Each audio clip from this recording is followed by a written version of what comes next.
Uddhav Thackeray gel के अंदर होंगे, Uddhav Thackeray gel के अंदर होंगे, उद्धव ठाकरे जेल के अंदर होंगे, जितने विपक्ष के नेता ये सारे जेल के अंदर होंगे।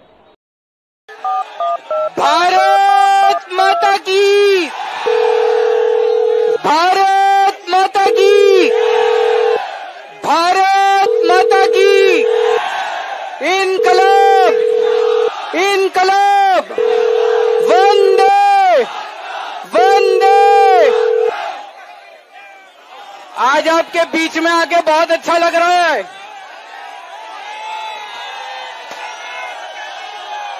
मैंने कहा था ना मैं जल्दी आऊंगा।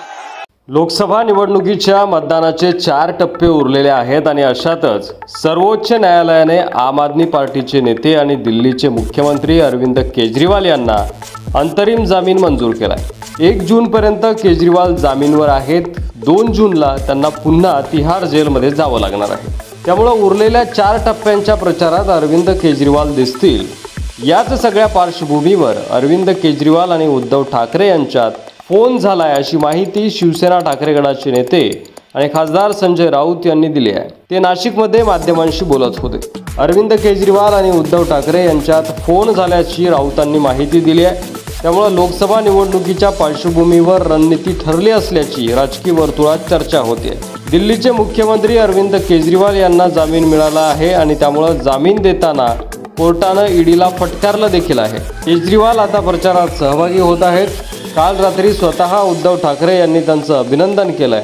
17 तारखेला मुंबईत होणाऱ्या सांगता सभेत अरविंद केजरीवाल येणार आहेत आणि त्यांनी आमंत्रण स्वीकारलंय अशी माहिती संजय राऊत यांनी दिली आहे। आणि अशी संबंधित विषयाची चर्चा उद्धव ठाकरे आणि अरविंद केजरीवाल यांच्यामध्ये फोनवरून झालंय असं देखील त्यांनी सांगितलंय।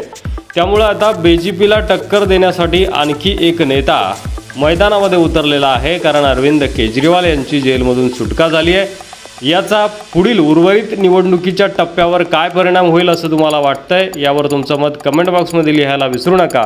आणि असेच संबंधित व्हिडिओ पाहत राहण्यासाठी आपल्या चॅनलवर नवीन असाल तर सबस्क्राइब करा, व्हिडिओ जास्तीत जास्त शेअर करा।